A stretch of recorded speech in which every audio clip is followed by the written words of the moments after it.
Go ahead.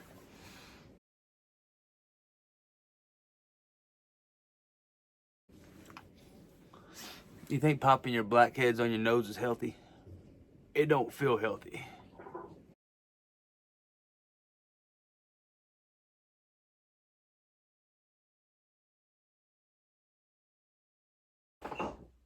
You gotta pop the blackheads on your nose. What are you gonna do? Just walk around looking like you got sandpaper on your face?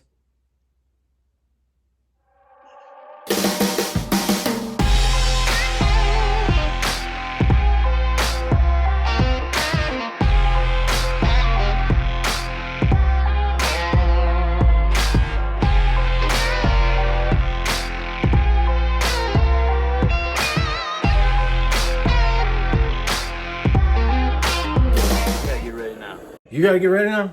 All right, I'm ready. Let's roll. You ready? What's going on? It's Long Cut. You're spitting it with Long Cut. Episode 2. Come on. Man, we're excited. We're finally getting this thing figured out. Episode 1 is out. Came out on Tuesday. Episode 2 today. We're gonna talk to you about a bunch of cool stuff. Kind of where we've been, what we've been through, how we started. You know, where we started. We're gonna have a great time with all this. We're excited for the journey. We're excited to see this podcast progress.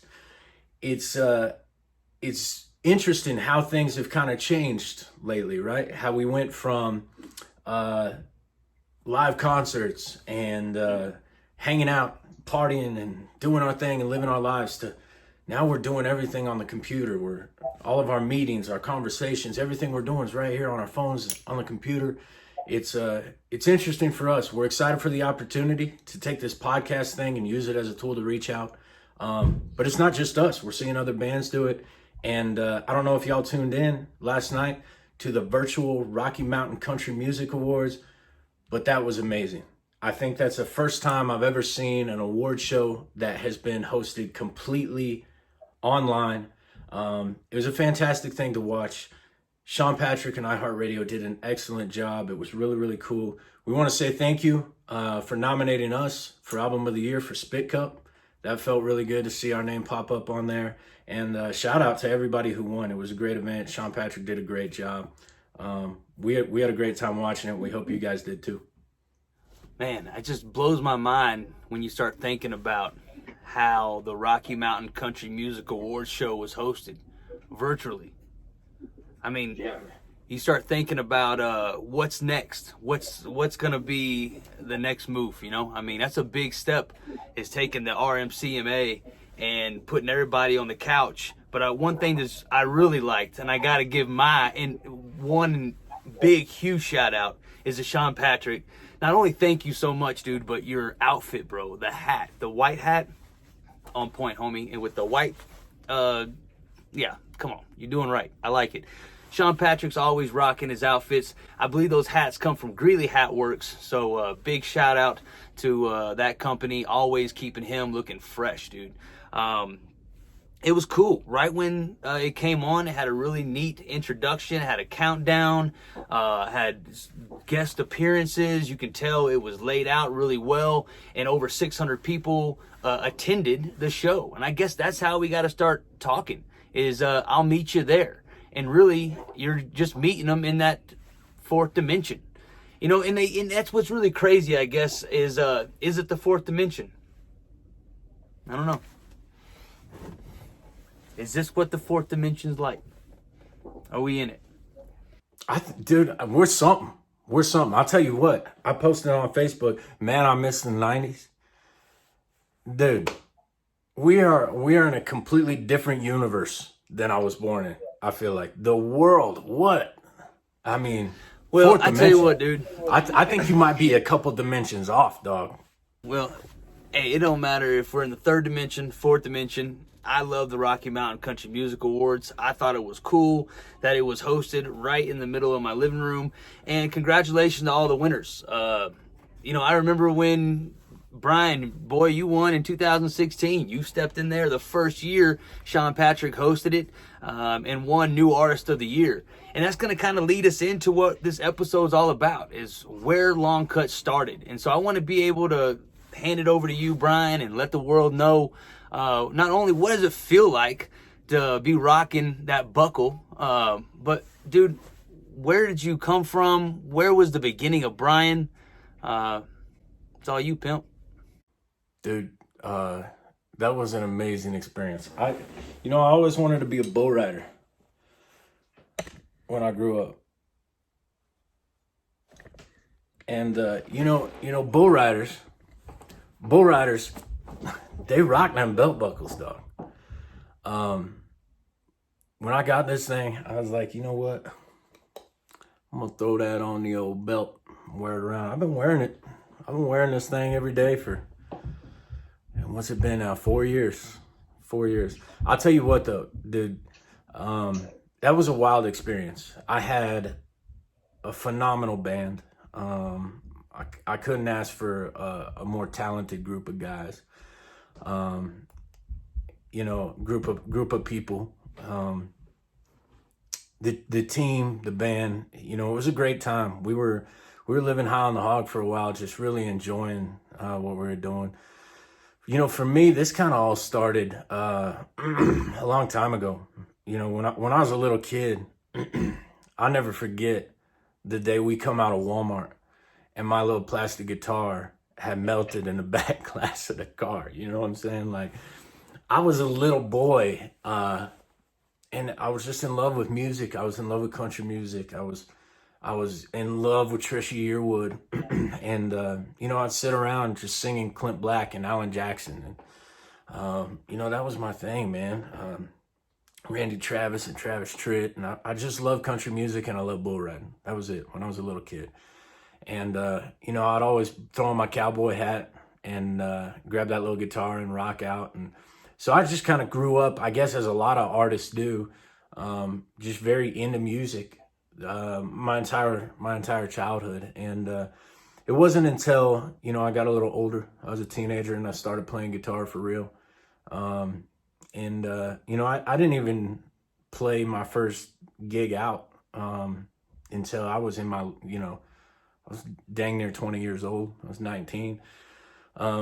So for me, it was just kind of a slow, natural development. I got to that point where I was having a lot of fun playing little acoustic shows, and, I would play with local bands around and kind of, put my own songs together. And, I sucked for a long time. I look back on some of my old songs and I'm like, damn, dog, what were you thinking? And I guess we all go through that, we all go through that process of like, man, this is so dope. And then you look back and you're like, no, it ain't, I can't tell you how many songs that I buried off YouTube that I just don't ever want anybody to ever hear. And so I look back on all those years of kind of grinding and building that fan base up, and to the point where we finally put Brian Thomas and the Mercenaries together, and traveled across the country to record a record, and gave it our best shot. And we had a lot of fun. We had a lot of fun pushing that album out, and singing country songs and playing big shows, and opening for major national headliners. It was a really good time, man, and I still enjoy singing. It's just, I kind of got to that point where I had made connections doing other things, and my interests started varying a little bit. And that's, you and I, so for those of you who don't know, JT and I, we had met back then when we were both kind of doing country music. And, I had made connections with people in country rap, with Demun, and JT and I had the pleasure of playing some shows together, his band and my band. And, we kind of just hit it off. We made that connection. I was hanging out at his house, and he showed me his rap. And I was like, dang, dope. I really, really enjoyed it a lot. And I think that right there, I think, my comments to him maybe put a spark in him that this could be something real. And just seeing him I feel like that's what really got my wheels turning at that point, because I'd already been thinking about the country hip hop thing. And I'd already, made some connections in the genre. But when I saw how good he was, I feel like it gave me that confidence and that boost to to start thinking about it seriously, you know. And dude, I know you go way back in hip hop, much farther than you know, many people who try this thing out. I know you got a hell of a story to tell when it comes to your musical background and where you've been, dude. Oh man, you know, that's, everybody has a journey, and that was the biggest thing that drew me to who you know you were, was your story had the grind and the grit, and that's very similar to my upbringing. Man, I'm from Dallas. I'm from North Dallas, and I grew up playing basketball. My mom's an athlete. My sister's an athlete. And just in the athletic world, hip hop is there. So growing up, I was definitely influenced by hip hop and rap. But I also had a huge country influence in my life, like Randy Travis. I loved my '86 Chevy. I loved my Tony Lamas. I loved watching rodeo. My mom was a George Strait groupie for a while. And so music was in my life. Hip hop was in my life. The swag was in my life. And then I got around like 15, 16 and really started kind of writing. And it was my secret. And I kept that secret all the way until I met Brian. I kept that secret for 15 years. I mean, dude, I went into the Marine Corps and learned how to play the guitar, played music with Tyler Satterfield. He taught me how to string up a 6-string, and I started writing, and I went this whole country route, and my hip-hop journey kind of was just a childhood thing. I started a band, like Brian was saying, and I was so thankful to be able to touch base with the Mercenaries that got me in touch with Brian Thomas, which put us on the same stage, which put us in that apartment that day when we bust open that email and I showed you Top Flight. You remember what I said to you? You remember what I said to you that day? Buddy, you go, if you want to make $1 million being a country hip hop artist, call me. It's true, man. I think we could do it. I think we got a hell of a shot, buddy. I think this is right where we need to be.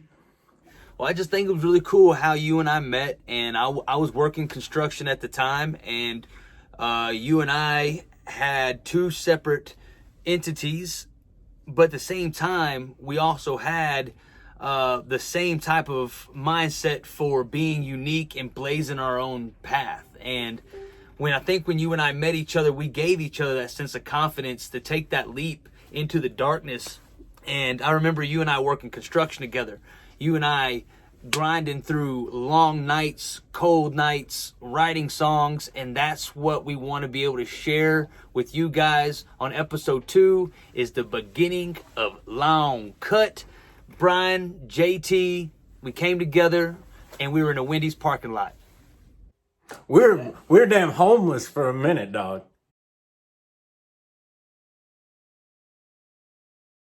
Yeah. Very homeless. Extremely homeless. Actually, before let me back up a little bit. Before even Wendy's, okay, I get a phone call from Brian. And Brian, I'm just gonna put the truth out there. This is what he like 100% said to me. JT, what's up? This is Brian Thomas. I said, actually, let me back up. This is Brian fucking Thomas. That's what he said. I said, hey, what's up, B? I'm coming from Nashville. You and I are gonna be country hip hop artists. I'm gonna be there in a couple days. Get into the studio.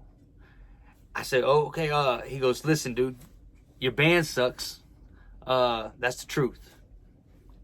I don't know what to tell you. If you want to do something big, here's your opportunity. You're a 10 times better rapper than singer, and I can help you with your singing. I can help you with your guitar playing, but country hip hop, that's what we're gonna do. Get into the studio. I said, all right. And so while he's driving from Nashville and I'm in, I think, Brighton, Colorado at the time, on the phone with him, we're writing these songs. And guys, Country Roads came about.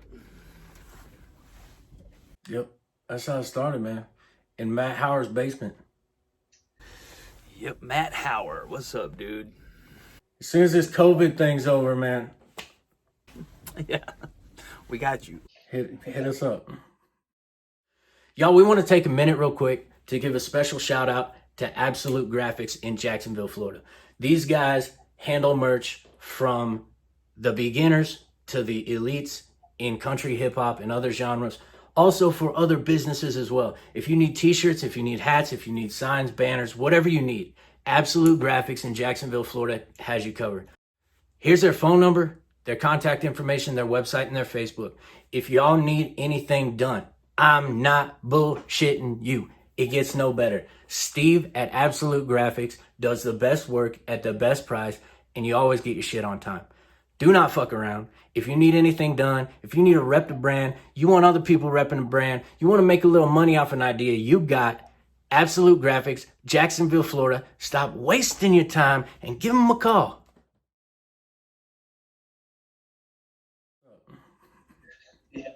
Yeah, man, that was crazy. Because we went, I was in Nashville. I just finished writing Deer Killer. Well, my part of Deer Killer. Before I knew that you was going to be on Deer Killer. Back when I thought that was a Brian Thomas song. I just finished writing Deer Killer. That's how beginning we're talking about here. We didn't even have a name yet. Yeah, I get in the pickup. Deer Killer on my speakers. I called JT. I'm like, yo, dog, get in the studio. We about to do this. And he did, you know. I drove out and just kind of drove away from everything. You know, I was going through a crisis.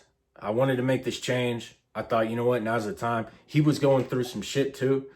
And we just said to hell with it, man. And we spent every single moment together. We were sleeping, sitting up on a bench seat in his pickup, freezing to death, and just writing songs. We'd stay up all night writing songs and fall asleep sitting up in a bench seat, freezing, in his single cab pickup. You know, we get in my pickup. When I first got out, I didn't have no money. I wasn't really doing anything. And JT was a project manager for a construction company. He put me to work.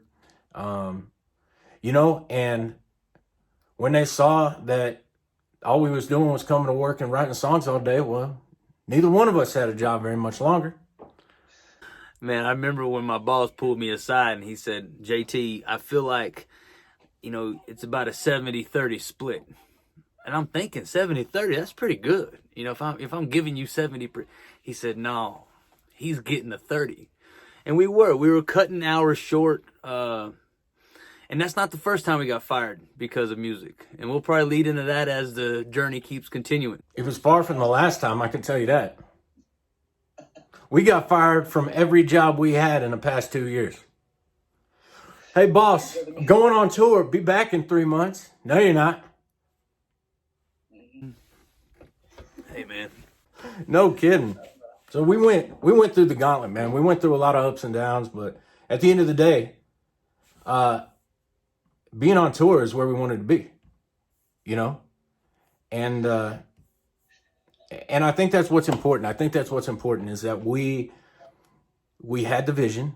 We had an idea. We knew what we wanted, right? It was no more, it went from an idea to, okay, now it's a goal. Now we're on a mission. We got the right team, right? We know what we want. Let's give it hell, man. And we both dove in head first and gave it everything we got. And, you know, we ended up in that basement. We ended up with an internet beat playing. And you know, we're sitting there kind of thinking back and forth, just brainstorming. I came up with a couple lines. Next thing you know, we're smashing out a hook, and it's Country Roads. And we piecemealed it together and got a demo recorded, and we recorded a few other demos that day or that week, and some of them really sucked, and you ain't ever gonna hear them. ever. But some of them were good. Country Roads was one. Shotgun was one. Pleasant Grove, not Pleasant Grove. Yeah, Pleasant Grove. Pleasant Grove, Country Road, Shotgun, Creepin'. Used to be called In the Woods, Creepin'. And we took those songs and we went to Soul Session Studio in Greeley, Colorado. Great studio, top-notch gear, recording, production, fantastic environment for anybody who wants to get into hip-hop in Northern Colorado. Highly, highly recommend Soul Session Studio.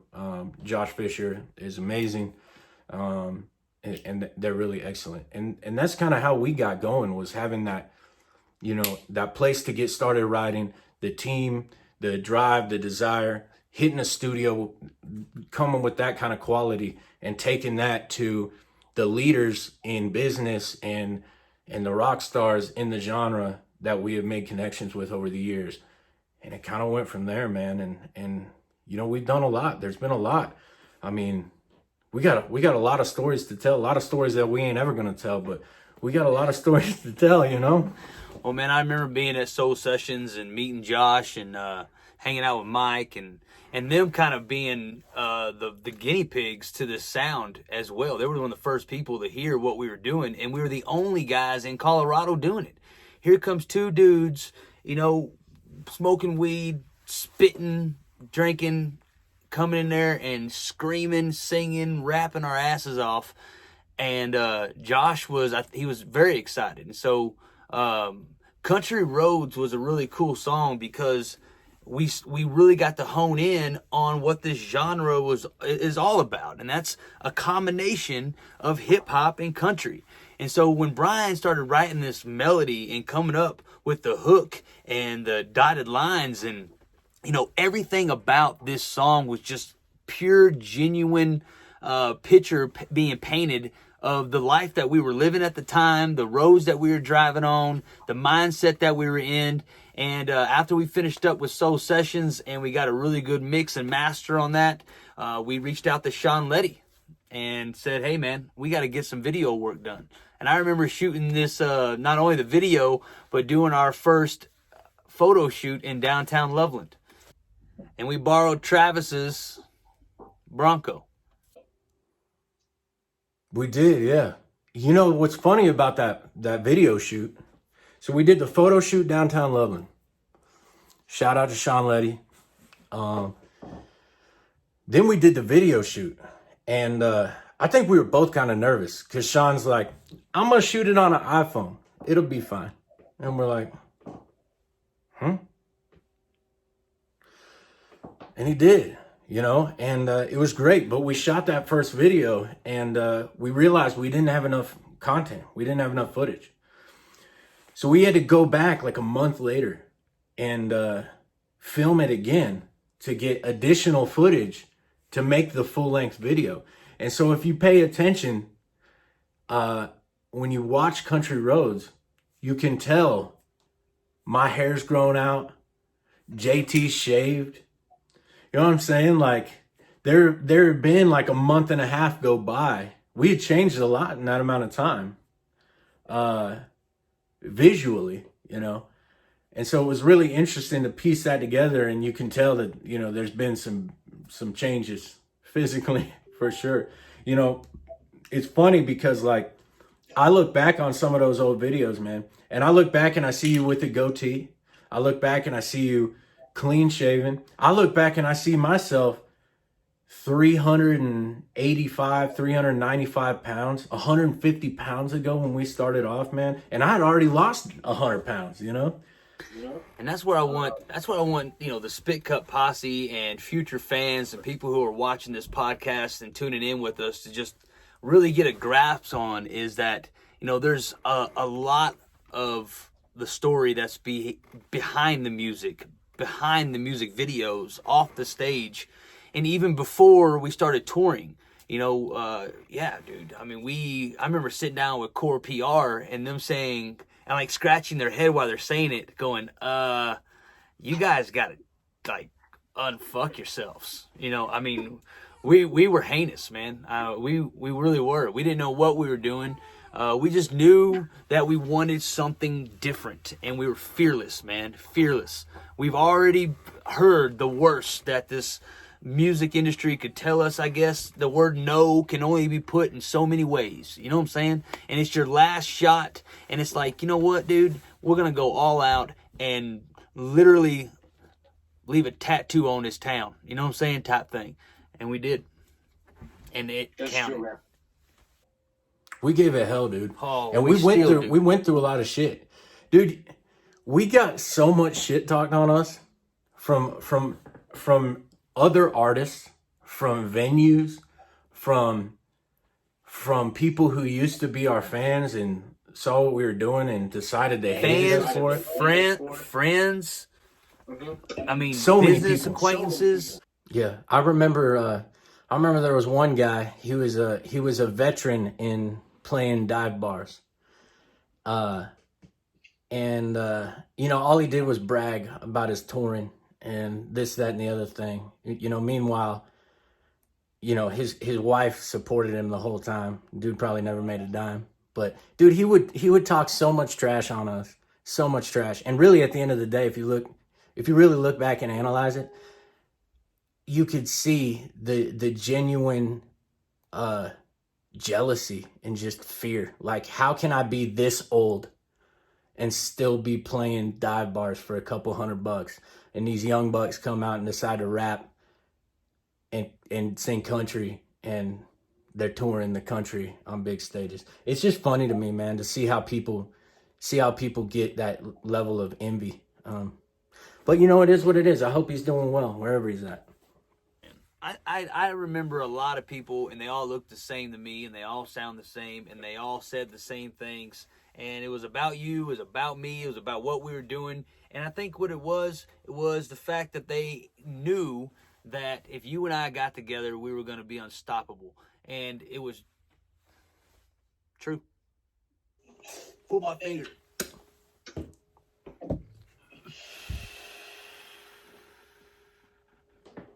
Dang. Well, I got really nothing to say besides fuck Harley. Sorry, dude. I don't like the guy. There's a lot of guys I don't like. So, fuck all you. Yeah. But in that same breath, we gained so much positive stuff. And I think the look on a lot of people's faces that did doubt us, when we finally showed up and we had songs and a show and merch and a professional setup, and we were serious about what we were doing, and we started bringing numbers, I'm happy that, we'd had a lot of people step up and start supporting us, instead of take that, negative route and just be a hater, so. Dude, I gotta say, not only shout out to the people that supported us, the fans and friends who stuck with us. A lot of our fans stuck with us, and a lot of our fans, even though they may not like what we're doing, they were still supportive and stood behind our decision. But even to the haters, man, like, thanks for giving us the fire, because I feel like a big part of the reason why we've been so successful and been able to knock out 5 national tours in 2 years is because we got that drive. We got that, that gumption to just prove them all wrong. And it feels good, man. It feels good to be on a team that has that fire and that passion. And that's the biggest thing, too, is that the team's tight. You know what I'm saying? Yeah, man. It's big. Your mom texts me, make sure I'm doing all right, and that makes me feel good, man. Mama T. Yeah, she texted me the other day. We were talking. I told her that I had a rough few months, and she talked me down, man, and she gave me that home team text, and I felt just so much better. And I gotta say, JT, your family is amazing. Your sister, your mom, everybody, Mama T, Pam, Casey, Rebecca, Oakley, they're all great, man. And Darla and Lyra, you're very blessed, dude. All your kids.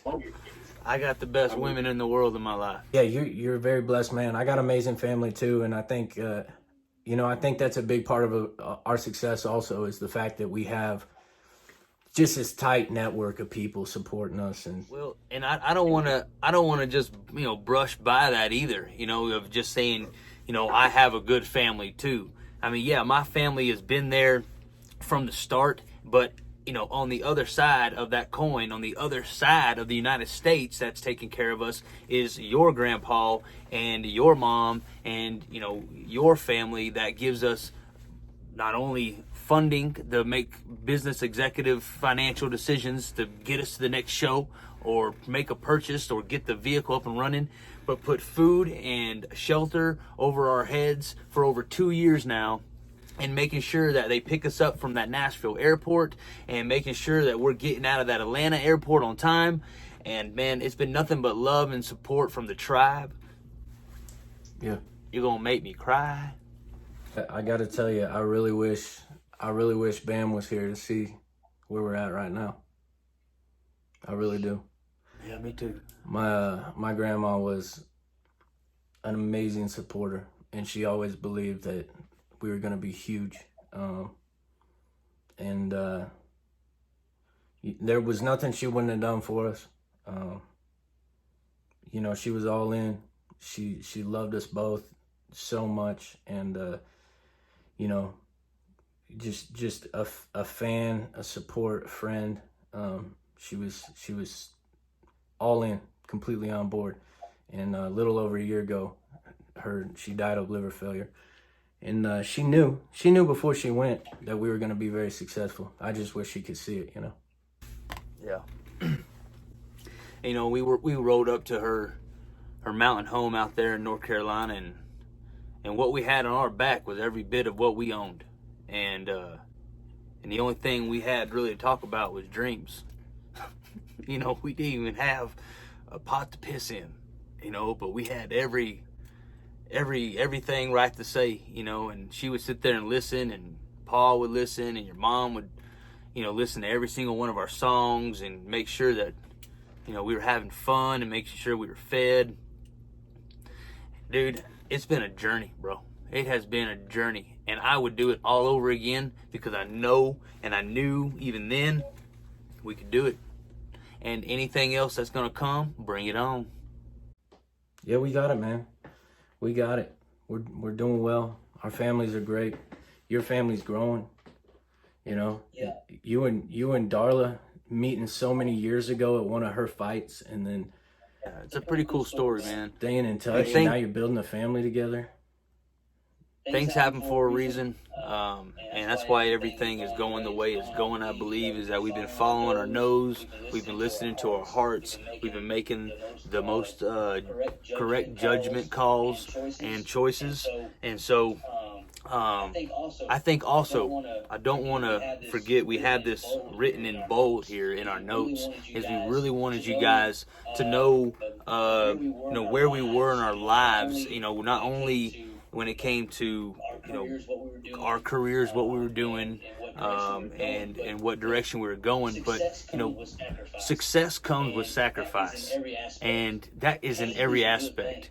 Pain is a good thing. Pain is not bad. Pain reminds you that you're still alive. You know what I'm saying? And so, I have it written right here in bold where we were in our lives. And I want to be able to paint this picture for you, is that the first song that's on the album Spit Cup was written in negative 12-degree weather in North Fort Collins in a trailer park in a 2003 Ford Explorer type truck thing, loaded down with every bit of stuff that we owned, even like sound equipment.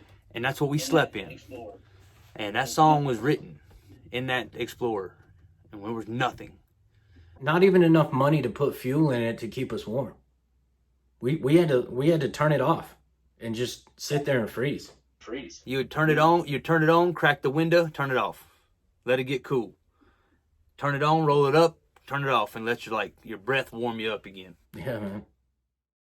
Hey, I want to take a moment real quick and do a real big shout out to Beard Brand. Go to beardbrand.com to get any of your beard or hair grooming product material. You can jet over to their YouTube and check out all the tutorials not only on how to groom your beard or any other type of men's grooming information, but just how you can be a better man overall. So, hey, Long Cut's trying to be better every day. We want the Spit Cut Posse to be better every day. So go to beardbrand.com, pick up some beard oil, get some beard wash, keep it growing.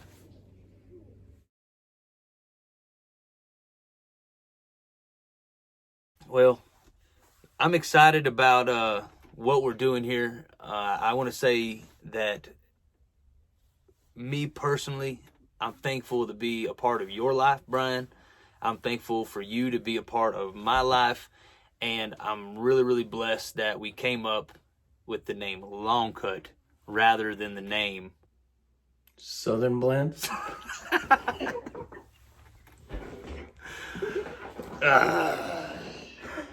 Dude, we're that close. I don't like that name. Let's be honest, we were never going to call ourselves Southern Blend. No, oh no, hell no. But shout out to Mama T for trying to convince us to. Yeah, so that was a Mama T. Man, we were shout out. We had a show booked with Demun Jones. Our first show was opening for Demun. Hands down, my favorite in the genre. If you're talking about quality of show, performance, Demun Jones will rock your world. His songs are amazing. The dude is a true epitome of a rock star. And our very first show was opening up for him. And we didn't have a name. The tickets say Demun Jones with special guests Brian Thomas and JT Adams. We didn't have a name yet. We're sitting in the Wendy's drive-thru trying to come up with a name. Couldn't do it. JT goes, "Yo, B, hand me that long cut." We just look at each other. Duh. We call the venue. We call Eli at the Moxie Theater in Greeley. "Yo, we got a name." It's too late, dog. No, not for this show. You don't. You call yourself whatever you want when you get out on stage. But them tickets are printed. Sell them. Straight up. And we did too. We sold them. We rocked that show. And we sucked compared to how we are now. We were not very good. We tried our hardest, man. We've been doing this for not even a month. And we were forgetting words. We were playing tracks that had the words in them. We were all over the damn place, but we had potential, man. We had potential. Demun saw that. And, 9 months later, the quality of our show, the quality of our music had improved so much that it's on to the next, man.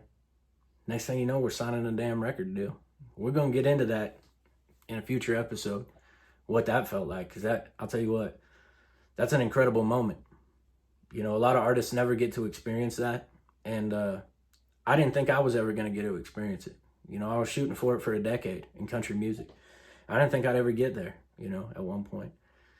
And to be able to sit at that table and sign 4 copies of a record deal with my best friend, that's a memory that I'll never forget. It's a good moment. We got a lot of good moments, man. Yeah, we do. And so episode 3 is coming up next, and it's just going to piggyback right off Country Roads, and it's really going to piggyback right off where we were at this time in our lives. And so I want to be straight up real with you up front, is that it was hell. And we want to be able to paint that for you and for basically to recreate it. And so big shout out to Travis Dinas. He opened up a huge story and I don't know how to really put it. I guess he opened up a huge community for Long Cut to step into, and that's really going to lead into episode 3. So hopefully you guys stick around. We're gonna get into the birth of the Spit Cut Posse, the origins, how it all started. Man, the amount of crazy shit, dude. I can't wait to tell this story. I really can't. Y'all are in for a treat. Well, bro, you remember Nixon's? Yeah. You remember the tractor? Huh? Remember the tractor? Yeah, we're gonna get into that too. There's some things about that night at Nixon's that I'd rather never relive again or never talk about. But there's some things that are pretty interesting stories. Y'all are gonna like. I think so. Yeah, I'll tell you, man. It's been a wild journey. We went from and that was before Long Cut, you know. We went from JT and I were getting in trouble before Long Cut ever even started, you know, and living the dream, having this rock star life on food stamp budget, you know what I'm saying? And we're just giving it hell, doing what we could, man. Next thing you know, we're on tour. Here we are, bro. Well, hey, episode 3 is coming when, dog?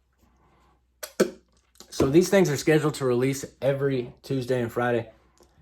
Today is Friday. Next one's coming out Tuesday. So episode 3 is scheduled to come this coming up Tuesday. We got Pleasant Grove in the wheelhouse, in the lineup, in the batting cage, however you want to say it. And that's where we got a really unique story. A big part of the story of Long Cut opens up right here. So I'm excited, man. Are you excited, B? Dude, I'm so excited. I'm more excited about this podcast than I am about my investment portfolio. Your investment portfolio. Dude, I got to tell you, I'm killing it in the stock market right now. Every morning I wake up and I'm like, oh, damn. Well, Advanced Micro Devices is up again. And for those of you who don't know, in a past life, I started out my professional career in credit. I worked for Capital One at Center Partners. I was a retention agent. I rocked at it. I was great at it. A lot of people knew who I was because I really kicked ass at that job. I made some good friends there, and I just really kind of took the initiative to really learn about it and get good at what it takes to be successful in credit. And I took that experience and I moved up to JP Morgan Chase and got FINRA license to sell insurance and stocks and, you know, whatever investment. I was mostly working with businesses. I started off as a banker, and I got into kind of a business relationship manager situation. And I help small businesses plan for the future, and I work closely with branch financial advisors, and we kind of did that. So, you know, I've always kind of had an interest in that, never as much as music, which is why I'm the hell out of corporate forever, I hope. But yeah, man, I this whole coronavirus, man, the stock market tanked and there were some opportunities and I jumped on them. And so for the most part, I don't really do a whole lot with brokerage firms. A lot of the stuff I'm doing is day trading. So, you know, I make 20, 50, $100 in a day and just pay a couple pennies on it. It's really not a big deal, and that's profit. So it's going well, man. It's really going well. I highly advise if you are not in the stock market, now's the time to jump in. Oh, dude, I'm in it, dude. I'm in it. I invested in a Pampers. Pampers. Good decision. Yeah. Dude, baby, how many Pampers we go through a day? 15? Yeah. 15. Look at him. He's over there manipulating the market. Mm-hmm. That's what I do. Careful you don't get busted for insider trading on them 15 Pampers, dog. Hey, man, I'm just trying to make ends meet. You know, I'm also doing a little bit of backdoor trading with Abby and Finn. You know what I'm saying? So, you know, holding it down. Thinking about getting into the baby wipe industry. Man, you might ought to do it. Yeah. Do something. We got to do something. You got to keep them wheels turning. You got to stay creative. You got to... Dude, I'll tell you what, before Tiger King was a thing, I had the idea to start smuggling tiger cubs in the United States and start an empire. I was gonna stuff them into basketballs. You know what I'm saying? I remember you telling me about that. Yeah. Then Tiger King's the biggest damn thing in the world. I dropped the ball. I dropped the figurative tiger cub basketball. There was an opportunity there, and I missed out. That's what not taking initiative will get you, folks. It'll get you sitting in a room on a podcast wishing you were taking advantage of $1 million idea. I tell you what, though, man, this is a great idea, though. I'm glad we're taking advantage of going through just our journey, man. Episode 3's coming. You're spitting it with Long Cut. We talked about the virtual Rocky Mountain Country Music Awards. We talked about where Brian was and where I was before Long Cut was even a thing, and how it almost was Southern Blend. Thank God it's not. I'm so happy. Well, hey, we talked about country roads, and we talked a little bit just about, I think, the struggle that we were willing, and we're still willing and ready to go through anytime. But, you know, I think it's cool that we're being able to share it with you. Did you see what I did today on Facebook? You didn't see? Last night? Yesterday afternoon? Dude, me and Rachel made it Facebook official, dog. That's real. Y'all Facebook official? We're Facebook official now. I got an actual official girlfriend now. Ladies, sorry. Well, I guess the Spit Cup posse's getting a little bit bigger. Once again, man. Crazy. What up, babe? It's wild, man. And you know what? You know what's crazy? I got to give credit to Long Cut, man. You know? I met her on tour. Mm-hmm. Yes, you did meet her on tour. I did. Yes, you did. We ain't going to get into that, though. Oh, yes, we are. Oh, are we? We'll save that for like episode 35. I think that's around November 22nd. Yeah. 24th, but when the pretty album damn dropped. close. Yeah, I know, but that's around that same time frame that the album dropped. I remember. Yeah. Yeah. Well, here we are, man. We're everything's going in a positive direction. You know, hopefully this COVID thing clears up. Hey, Hopefully there's like people a little start feeling better. COVID Hopefully we micro get back to the gym, bat get back to flying work around soon. my office. You hear that? You see that fucker? Oh, it's a fly. It's a fat fly. A fat, goddamn. You see that thing? It's a COVID-19 pterodactyl. I see it from here. I feel like it's up my nose.